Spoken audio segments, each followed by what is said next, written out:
हर हर महादेव। आप सबका एक बार फिर से स्वागत है मेरे YouTube चैनल पर।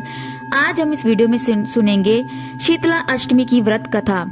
शास्त्रीय मान्यता के अनुसार चैत्र कृष्ण पक्ष की अष्टमी, वैशाख, ज्येष्ठ और आषाढ़ महीने के कृष्ण पक्ष की अष्टमी को शीतला अष्टमी पूजन करने का प्रावधान है।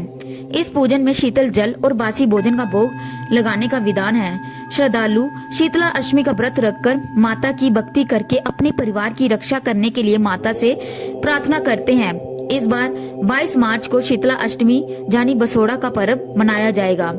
शीतला अष्टमी व्रत मनुष्य को चेचक के रोगों से बचाने का प्राचीन काल से चला आ रहा व्रत है। आयुर्वेद की भाषा में चेचक का नाम ही शीतला कहा गया है। अंत इस उपासना से शारीरिक शुद्ध, मानसिक पवित्रता और खान पान की सावधानियों का संदेश मिलता है। इस व्रत के अष्टमी के दिन कलश स्थापित करके माता का इस प्रकार से पूजन किया जाता है। तब प्रार्थना की जाती है कि चेचक, बड़ी माता, छोटी माता, तीव्रता, फोड़े, नेत्र रोग और शीतल बड़ी माता जनित सभी प्रकार का दोष शीतला माता की आराधना करना पूजा से दूर हो जाए। तो आइए सुनते हैं माता की व्रत कथा। एक बार एक राजा के इकलौते पुत्र को शीतला यानी चेचक निकली। उसी के राज्य में एक काशी पुत्र को भी शीतला निकली हुई थी। काशी परिवार बहुत गरीब था पर भगवती का उपासक था।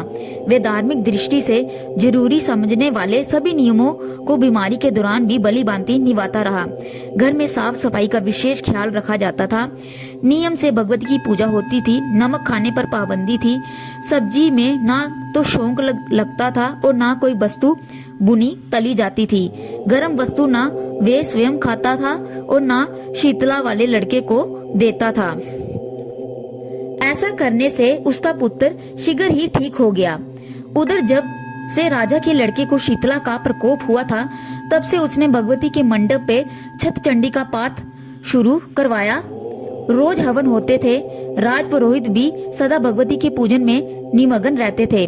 राजमहल में रोज कढ़ाई चढ़ती, विविध प्रकार के गर्म स्वादिष्ट भोजन बनते, सब्जी के साथ कई प्रकार के मांस भी पकते थे। इसका परिणाम ये होता था कि उन लजीज भोजनों की गंध से राजकुमार का मन मचल उठता था। वे भोजन के लिए जिद करता, एक तो राजपुत्र और दूसरा इकलौता।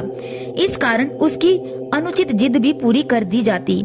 इस पर शीतला का कोप घटने के बजाय बढ़ने लगा।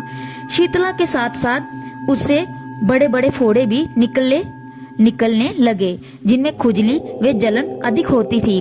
शीतला की शांति के लिए राजा जितने भी उपाय करता, शीतला का प्रकोप उतना ही बढ़ता जाता, क्योंकि अज्ञानतावश राजा के यहाँ सभी कार्य उल्टे हो रहे थे। इससे राजा और अधिक परेशान हो उठा। उसकी समझ में नहीं आ रहा था कि इतना सब होने के बाद भी शीतलता का प्रकोप शांत क्यों नहीं हो रहा है। एक दिन राजा के गुप्तचरों ने उन्हें बताया कि काशी पुत्र को भी शीतला निकली थी, पर वे बिल्कुल ठीक हो गया है। ये जानकर राजा सोच में पड़ गया कि मैं शीतला की इतनी सेवा कर रहा हूँ, पूजा व अनुष्ठान में कोई कमी भी नहीं है, पर मेरा पुत्र अधिक रोगी होते जा रहा है। जब काशिक पुत्र बिना सेवा पूजा के ही ठीक हो गया।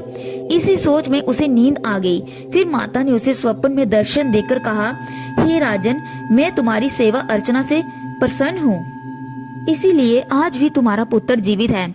इसके ठीक न होने का कारण ये है कि तुमने शीतला के समय पालन करने योग्य नियमों का उल्लंघन किया। तुम्हें ऐसी हालत में नमक का प्रयोग बंद करना चाहिए। नमक से रोगी को फोड़ों में खुजली होती है।